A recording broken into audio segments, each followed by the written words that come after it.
J'ai découvert que dans la vie, si vous désirez un miracle, vous devez d'abord faire tout ce qui est en votre pouvoir. Si cela signifie planter, alors plantez. Si cela implique de lire, alors lisez. Si cela nécessite un changement, alors changez. Si cela exige d'étudier, alors étudiez. Si cela demande du travail, alors travaillez. Quelle que soit l'action nécessaire, engagez-vous à fond. En agissant ainsi, vous vous frayez un chemin vers l'accomplissement du miraculeux. Un jour, Monsieur Shah a dit à Jim, si tu aspires à être riche et heureux, intériorise cette leçon, donne la priorité à travailler sur toi-même plutôt que sur ton travail. Depuis ce moment, je me suis consacré au développement personnel. Je reconnais que ce parcours est le plus difficile de tous les efforts. La croissance personnelle est un processus continu. Durant toute une vie. Ce que vous devenez est bien plus important que ce que vous obtenez. La question cruciale à poser au travail n'est pas « qu'est-ce que je reçois ?», mais plutôt « qu'est-ce que je deviens ?» Obtenir et devenir sont indissociables, comme des jumeaux siamois. Votre transformation impacte directement vos acquisitions. Réfléchissez à ceci, une grande partie de ce que vous possédez aujourd'hui est le résultat de ce que vous êtes devenu. J'ai également observé que les revenus dépassent rarement le développement personnel. Parfois, les revenus peuvent connaître une augmentation fortuite, mais à moins d'apprendre à gérer les responsabilités qui en découlent, ils reviennent généralement à un niveau que vous êtes capable de gérer. Si quelqu'un vous donnait $1 million, vous devriez rapidement vous transformer en millionnaire. Comme une personne sage l'a dit un jour, si la richesse mondiale était répartie équitablement, elle retournerait finalement à sa distribution originale. Il est difficile de conserver ce qui n'a pas été acquis grâce à la croissance personnelle. Voici le grand axiome de la vie, pour avoir plus que ce que vous possédez actuellement, devenez plus que ce que vous êtes actuellement. C'est là que vous devez diriger la majorité de votre attention. Sinon, vous risquez de vous retrouver confronté à l'axiome de la stagnation, qui implique que si vous ne changez pas votre état actuel, vous resterez toujours là où vous êtes. Nous qualifions de tels changements de miracles simplement parce que nous ne comprenons pas entièrement leur mécanique. Le manque de compréhension ne nie pas leur efficacité, il souligne simplement la complexité de leur fonctionnement. Alors, comment initier un miracle dans votre vie? Premièrement, commencez par faire ce que vous pouvez. Dressez une liste des tâches que vous avez négligées ou reportées et commencez à les aborder. Il n'y a pas de meilleur point de départ pour un changement personnel qui impactera divers aspects de votre vie, y compris votre situation financière, vos perspectives futures et votre bien-être général. Vous ne pouvez pas entreprendre un meilleur processus de changement de vie qu'en vous occupant de ce que vous devriez faire. Considérez ce scénario, vous avez peut-être pensé, ma mère vit en Floride, et j'aurais dû lui écrire il y a 6 mois, mais je n'arrive tout simplement pas à écrire cette lettre. Je vous encourage à rectifier cette situation. Résolvez ces tâches négligées et ne procrastinez pas comme les autres le font.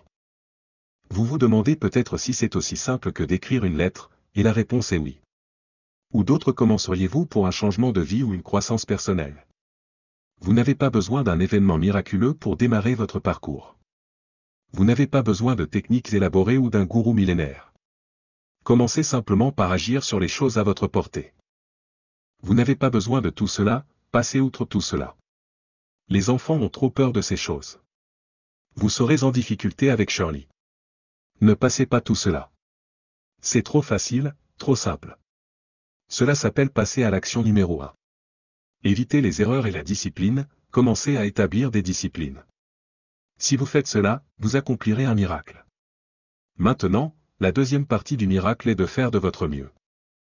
Si ce n'est pas votre philosophie, je vous demanderai de la modifier. Permettez-moi de vous donner le meilleur des écrits anciens. Voici ce qu'ils disent, tout ce que ta main trouve à faire, fais-le de toutes tes forces, fais-le de toute ta vigueur, fais-le de toute ta puissance. Quelle belle philosophie! Ce genre de philosophie révolutionne votre vie. Si vous ne l'avez pas remarqué récemment. Un gars arrive en retard, la société ne semble pas s'en soucier, il part tôt, le premier à arriver sur le parking, au paradis pour l'heure heureuse, il prolonge sa pause, arrive tôt pour le déjeuner, revient tard du déjeuner, la société ne semble pas le remarquer. Le gars dit, autant que je puisse calculer, je travaille environ une demi-journée et je touche un salaire de journée complète. Et le gars dit, je l'ai dans le sac. Il ne sait pas que les graines de sa propre catastrophe sont déjà semées par la faiblesse de sa propre philosophie personnelle. Ce n'est pas l'économie qui va déterminer vos 6 prochaines années. C'est votre philosophie sur le travail et sur l'activité et sur le miracle et le sol et la graine et le soleil et la pluie et l'économie et les banques et l'argent et les entreprises et les écoles et ce qui se passe. C'est votre philosophie et votre attitude et ensuite votre capacité à passer à l'action, tout cela. Nous appelons le processus de changement de vie un miracle. Faites ce que vous pouvez, faites de votre mieux. Voici le numéro 3, les résultats. De temps en temps, vous devez prendre une mesure, voir comment vous vous en sortez avec ces 3 éléments, philosophie, attitude, activité. Maintenant, nous prenons une mesure appelée résultat. Quels sont les résultats à la fin de la journée, les résultats à la fin de la semaine? Vous ne pouvez pas laisser trop de temps s'écouler sans vérifier. Lorsque le temps passe 6 ans, j'étais là à travailler. Lorsque j'ai rencontré mon professeur, Monsieur Schiff, il a dit, eh bien, Monsieur Owen, passons en revue un petit résumé ici. Il a dit. Au cours des 6 dernières années, combien d'argent avez-vous économisé et investi? Passons en revue une petite liste ici. Combien d'argent avez-vous économisé et investi au cours des 6 dernières années? J'ai dit, quoi? 0. Il a dit, vous avez tout gâché. Vous vous souvenez de ces notes? J'aime ça, vous avez tout gâché, a-t-il dit. Qui t'a vendu ce plan? J'ai pensé. Mon Dieu, l'homme a raison. Je suis un mec sympa. J'ai acheté le mauvais plan. Et si vous aviez 50 ans et 100 le sou, n'aviez pas besoin de changer de pays, aviez acheté le mauvais plan. Quel triste scénario ce serait. Mais Schiff a posé ces questions, passons en revue quelques résultats. Il a dit, combien de livres avez-vous lu au cours des 90 derniers jours? J'ai dit, quoi? 0. Sagesse du monde disponible. Changez votre vie, changez votre avenir. Sagesse du monde disponible, développez n'importe quelle compétence que vous voulez, gagnez le genre de revenu que vous voulez, ayez tous les trésors que vous voulez, les équités que vous voulez, une relation avec votre famille que vous voulez, tout ce que vous voulez disponible et la sagesse du monde pour vous aider à l'obtenir. Je n'ai pas lu de livre au cours des 90 derniers jours. Mon professeur a dit. Monsieur Owen, vous avez tout gâché. Je vous le dis, vous avez le marché. Schiff a dit, Monsieur Owen, au cours des 6 derniers mois, combien de cours avez-vous suivi pour améliorer vos compétences ou développer de nouvelles compétences, aller chercher le rêve américain, devenir riche et puissant et sophistiqué et en bonne santé et influx? Combien de cours avez-vous suivi au cours des 6 derniers mois? J'ai dit. Salut. Combien? 0. Il a dit, vous avez tout gâché. A-t-il dit, vous n'avez pas besoin de désordonner le pays. Vous n'avez pas besoin de redresser les perplexes. Vous n'avez pas besoin de redresser quoi que ce soit de tout cela. Tout ce que vous avez à faire, c'est regarder à l'intérieur et laisser les résultats vous enseigner beaucoup de choses sur votre propre activité, votre propre attitude et votre propre philosophie. J'ai suivi ce processus. Retenez cette phrase, les résultats sont le nom du jeu. Quel autre jeu y a-t-il? Résultat. Tout ce que la vie nous demande de faire, c'est de progresser de manière mesurable en un temps raisonnable. Retenez simplement cette petite phrase. Bonne phrase. Dans la vie, on nous demande simplement de progresser de manière mesurable en un temps raisonnable. Nous demandons à nos enfants, combien d'années voulez-vous que votre enfant passe en 4e année? Environ une, semble-t-il. Ils ne vont pas y arriver. Nous exerçons une forte pression, une pression légitime. Le manque de résultats, la pression des pairs, la pression familiale, la pression scolaire, la pression communautaire, tous les autres types de pression que nous pouvons exercer. Quoi, vous ne pouvez pas rester plus d'1 an en 4e année. En tant que parent, vous devriez quitter la communauté et dire. Eh bien, et s'ils sont gentils? Ne leur donneriez-vous pas 3 ou 4 ans? La réponse est non. Vous devez progresser davantage que cela, donc vous devez vérifier assez souvent. Certaines choses que vous devez vérifier tous les jours, certaines choses que vous devez vérifier au moins à la fin de la semaine. Un vendeur nous rejoint, une petite entreprise de vente, censée faire 10 appels la première semaine. Ne serait-il pas légitime de l'appeler vendredi et de lui demander, John, combien d'appels? Je veux dire, c'est simple. John dit, eh bien. Dit, John, eh bien, ça ne rentre pas dans cette petite boîte ici. Eh bien, maintenant John commence avec une histoire. Vous dites, John, j'ai fait cette petite boîte si petite pour qu'une histoire ne rentre pas. Je n'ai pas besoin d'une histoire. De quoi ai-je besoin? D'un numéro. Qu'est-ce qu'un numéro va me dire? Tout. John est censé faire 10 appels. Et s'il en a fait 20? Vous dites, waouh, waouh, nous avons quelqu'un. Et s'il n'a fait qu'un seul appel? Ouah, cela nous dira-t-il quelque chose sur la philosophie de John? Et la réponse est oui. Cela nous dira-t-il quelque chose sur son attitude? Bien sûr. Cela nous dira-t-il quelque chose sur ses disciplines? Bien sûr. Et s'il veut une leçon de changement de vie, tout ce qu'il a à faire, c'est être prêt à affronter les chiffres et à obtenir des résultats. Cela vous apprendra soit à célébrer si vous avez de bons résultats, soit à corriger ce qui doit être corrigé dans votre philosophie, votre attitude, votre activité, appelée discipline. Le succès n'est rien d'autre que quelques disciplines simples pratiquées chaque jour. La prochaine, le miracle, vient de votre attitude. Avoir la bonne attitude, c'est tout. Comment nous nous sentons joue un rôle majeur dans notre avenir. Tout d'abord, c'est ce que vous ressentez par rapport au passé. Vous avez besoin d'une attitude saine par rapport au passé afin de l'utiliser, de ne pas y vivre, mais de l'utiliser, de ne pas le porter comme un fardeau, mais de laisser les sages leçons que vous avez apprises du passé servir maintenant de combustible pour meubler le futur. Ensuite, une bonne attitude envers l'avenir. Vous devez fixer vos objectifs. Nous regardons en arrière pour l'expérience, mais nous regardons en avant pour l'inspiration. Nous devons être instruits et inspirés. Pas de meilleure inspiration que de fixer vos objectifs. J'ai commencé ce processus quand j'avais 25 ans, cela a littéralement secoué mon monde, changé ma vie. Je ne savais pas que c'était si simple. Voici à quel point c'est simple, décidez ce que vous voulez, écrivez tout cela. Faites une liste des personnes que vous voulez rencontrer, faites une liste des livres que vous voulez lire, faites une liste des cours que vous voulez suivre, faites une liste des compétences que vous voulez apprendre, faites une liste des villes que vous voulez visiter, faites une liste des investissements que vous voulez avoir.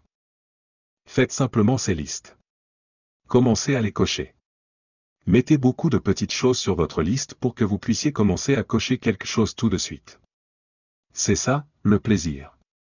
Voici ce qui vient ensuite, si vous cochez quelque chose de majeur, célébrez, car cela vous inspire à faire une liste plus longue d'objectifs et à mettre tout sur votre liste, des petites choses insignifiantes pour quelqu'un d'autre. Importantes pour vous. J'ai mis un peu de vengeance sur ma première liste, mon mentor a dit que c'était ça. Certaines des personnes qui disaient que je ne pouvais pas réussir, des enfants des fermes de l'Idaho, ils sont allés sur ma liste. J'avais hâte d'avoir ma nouvelle voiture, de la conduire sur leur pelouse, de dire, oh, pardon, voici l'argent pour la faire réparer. Juste un peu de satisfaction. Mon ami japonais, Toru Ikada, à San José, a mis sur sa première liste un jardinier caucasien. À l'époque, tout le monde avait un jardinier japonais. Tout le monde. Le jardinier japonais a dit, je suis japonais, je vais avoir un jardinier caucasien. D'accord. Un peu de satisfaction, non? Définissez vos objectifs, décidez de ce que vous voulez, écrivez-le, commencez à les cocher. C'est puissant. Ensuite, c'est comment vous vous sentez vis-à-vis de tout le monde. Si vous voulez être un leader, un vrai leader, un entrepreneur de premier ordre, respecté, unique dans votre domaine, en voici un, comment vous vous sentez vis-à-vis de tout le monde. Et c'est aussi philosophique, vous ne pouvez pas réussir seul. Donc, un sens unique de l'appréciation de tout le monde va de pair avec le territoire du leadership. Il faut tout le monde pour que chacun de nous réussisse. Une personne ne fait pas une économie, une personne ne fait pas un orchestre symphonique. Il faut tout le monde. Pour cette réunion aujourd'hui, vous deviez tous être là pour que cette réunion ait lieu. Tout le monde. Si l'un de vous manquait, il n'y aurait pas autant de monde ici. Tout le monde pour faire fonctionner quelque chose, pour le bureau. Quelle que soit l'entreprise, il faut tout le monde. Le don de l'Amérique, mais c'est tout le monde qui est venu au cours des 200 à 300 dernières années, apportant avec eux leurs dons. Aucun pays n'est devenu un tel dépositaire des dons du monde comme l'Amérique l'est au cours des 200 à 300 dernières années. Les gens viennent, apportant leurs dons, dons de la langue, dons de l'apprentissage. Dons de la politique, dons du gouvernement, dons de la médecine, dons de la guérison, dons de la musique, dons de l'éthique du travail. Tout cela est venu en flux régulier du monde entier, nous rendant inhabituels en raison des dons qui ont été apportés. Et comprendre cela et l'apprécier maintenant vous donne un accès ouvert au marché disponible pour faire fortune. Maintenant, ce que j'aime faire, c'est revenir à l'origine de ces dons. Il n'y a pas longtemps, j'étais à Rome. J'avais 1000 personnes dans ma classe. Quelqu'un a suggéré, Jim Rohn adore la musique d'Andrea Bocelli, le chanteur d'opéra aveugle d'Italie. Alors, quand ils m'ont présenté, je suis allé au podium, et tous ces 1000 Italiens se sont levés et ont chanté pour moi l'une des chansons d'Andrea Bocelli dans un vrai style italien. Ici, comme je l'ai décrit plus tard à mes petits-enfants, j'ai dit, voici la scène, une chorale de 1001 publics d'A. Et c'était moi. Je pensais, voici d'où viennent certains de ces dons, le don de la poésie. Alors, j'apprendrai à apprécier les dons. Maintenant, la dernière attitude est comment vous vous sentez par rapport à vous-même. Rien n'est plus puissant que l'estime de soi. Qui crée la confiance en soi? Les plus grands pas vers le succès viennent de la confiance en soi, et cela vient de l'estime de soi, en faisant ce que vous savez que vous devriez faire pour qu'à la fin de la journée, vous ayez une très haute estime de vous-même. Enfin, mais pas des moindres, votre équité. Martin Luther King Jr. a dit, si vous ne pouvez pas voler, alors courez. Si vous ne pouvez pas courir, alors marchez. Si vous ne pouvez pas marcher, alors rampez. Mais quoi que vous fassiez, vous devez continuer à avancer. Dieu dit, maintenant je suis amateur en ce qui concerne Dieu, mais voici mon meilleure analyse. Dieu dit, si tu plantes la graine, je ferai l'arbre. Maintenant, c'est un bon arrangement. Le numéro 1 donne à Dieu le rôle difficile. Et si vous deviez faire l'arbre? Cela vous tiendrait éveillé tard la nuit en essayant de comprendre comment faire un arbre. Dis non, je vous le dis, le mystère et le miracle de tout cela ont déjà été établis. Dieu dit, j'ai le miracle en cours. J'ai les saisons en cours. J'ai un peu de soleil et un peu de pluie. Et je suis Dieu. Mais la façon dont j'ai organisé cela, j'ai juste besoin que quelqu'un plante la graine. Pas de chantage en Californie, ils essaient de chanter, de faire avancer les choses, oubliez cette histoire de Californie. Vous n'avez pas à frotter un cristal et à dormir sous une pyramide. Les trucs sont trop faciles. Devenir riche est trop facile. Changer votre vie est trop facile. Oubliez tout ça, d'accord? Une affirmation massive par bombardement, oubliez tout ça. À mon avis, les vagues de l'océan et les mouettes, allez. Ce sont des choses trop simples, juste des choses simples et faciles. Mais si vous le négligez, c'est ainsi que ça s'accumule année après année. Mais si vous êtes prêt à le redresser, et voici l'une des clés, c'est appeler l'activité. C'est appeler les disciplines, tirant la sagesse de votre philosophie et de votre inspiration, le renforcement de l'attitude et de la foi et du courage, de l'engagement et de tout ce qui vient de l'attitude. Si vous êtes prêt à prendre ces deux qualités, la philosophie et l'attitude, et à les investir dans l'activité, vous pouvez avoir un miracle.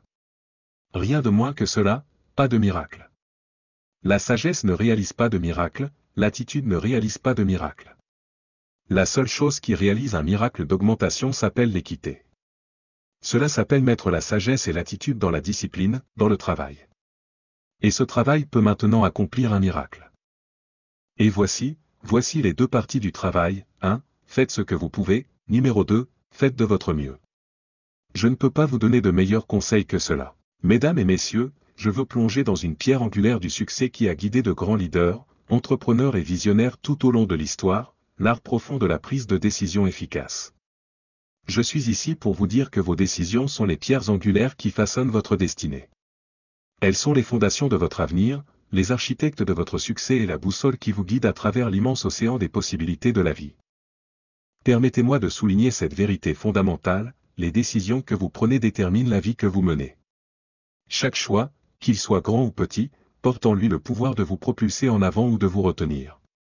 Il ne s'agit pas seulement de prendre des décisions, il s'agit de prendre les bonnes décisions.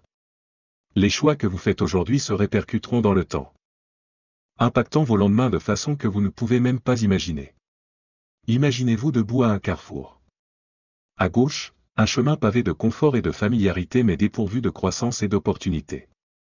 À droite, un sentier inconnu rempli de défis et d'incertitudes mais regorgeant de possibilités infinies. Quel chemin choisirez-vous? La réponse réside dans votre savoir-faire en matière de prise de décision. La prise de décision efficace ne consiste pas à éviter les erreurs, c'est apprendre d'elles. Thomas Edison a dit célèbrement, « Je n'ai pas échoué. J'ai juste trouvé 10 000 façons qui ne fonctionnent pas. » Acceptez les échecs comme des marches vers le succès. Chaque faux pas est une leçon inestimable offrant des aperçus qui vous propulsent plus près de vos objectifs. Ne laissez pas la peur de faire des erreurs vous paralyser.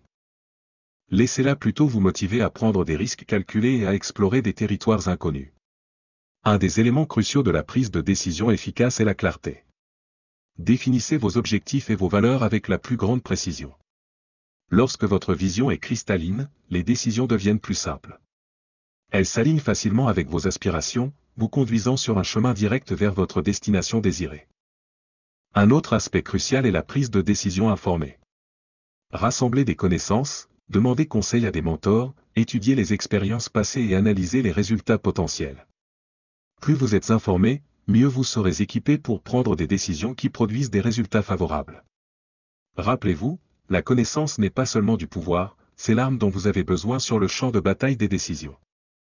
De plus, ne sous-estimez pas le pouvoir de l'intuition. Souvent, votre instinct est une culmination de votre esprit subconscient traitant de vastes quantités d'informations. C'est un murmure qui vous guide dans la bonne direction. Apprenez à faire confiance à vos instincts lors de la prise de décision, surtout lorsque la logique ne fournit pas de réponse claire. En outre, le timing joue un rôle crucial dans la prise de décision. Il y a un dicton, le premier arrivé attrape le verre. Parfois, retarder une décision peut être aussi préjudiciable que prendre une mauvaise décision. Évaluez la situation mais ne tardez pas dans une analyse perpétuelle. Prenez des décisions promptement et de manière décisive lorsque le moment est venu. Parlons de l'impact des décisions sur vos habitudes. Vos décisions façonnent vos habitudes. Et vos habitudes façonnent votre vie. Choisissez judicieusement. Développez des habitudes qui correspondent à vos objectifs et vos valeurs.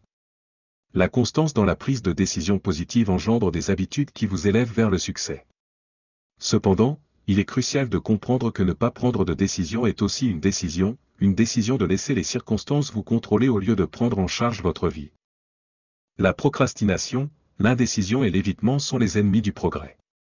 Ne les laissez pas dicter votre avenir.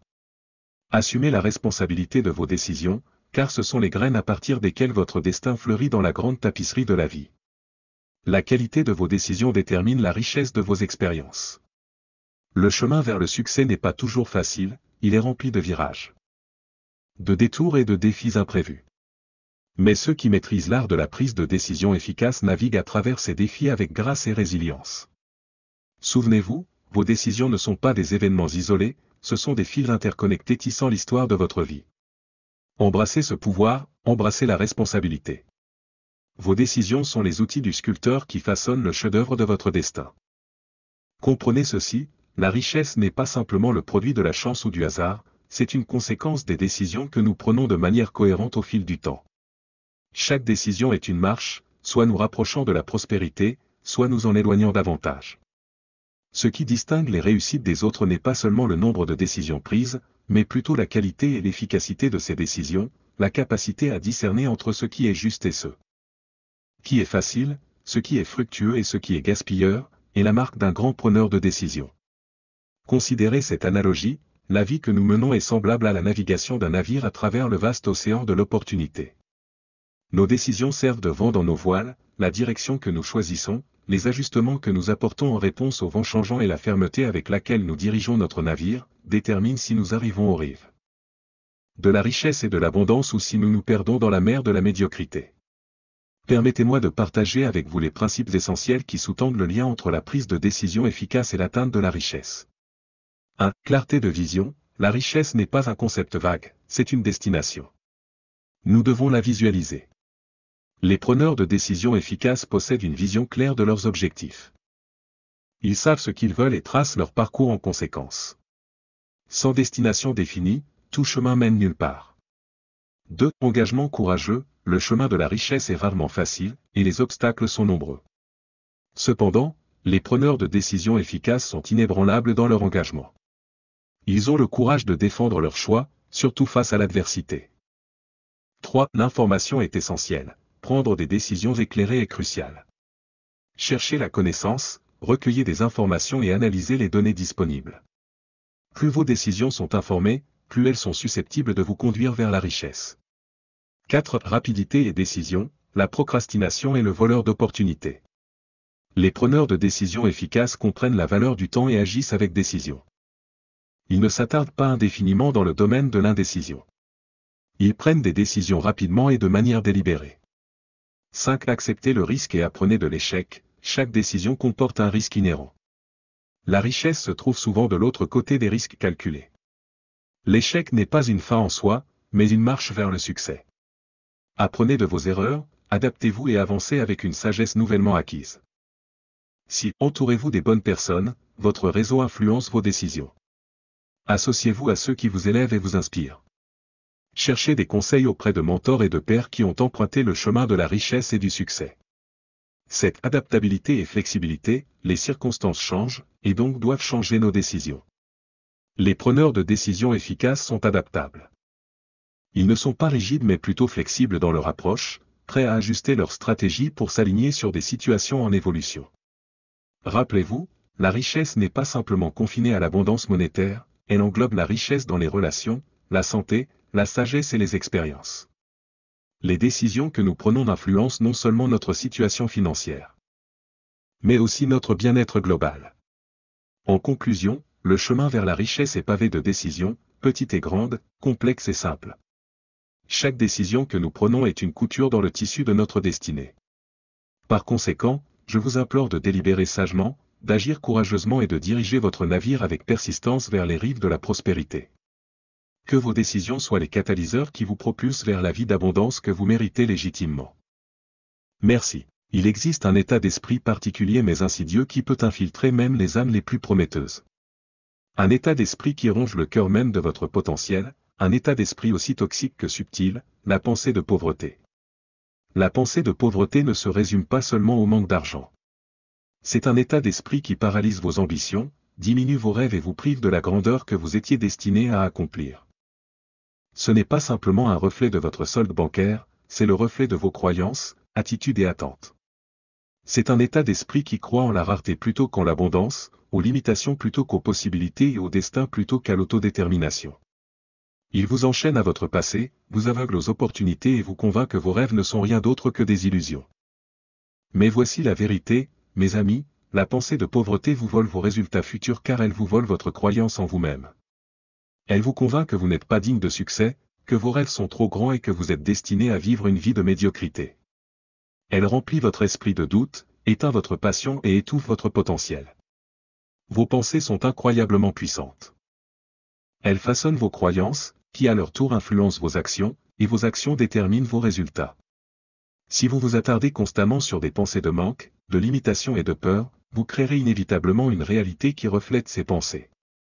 Vos croyances deviennent des prophéties autoréalisatrices, et la pensée de pauvreté devient une prison auto-imposée dont il est difficile de s'échapper. Mais il y a de l'espoir. Il y a un moyen de sortir de cette prison mentale et émotionnelle.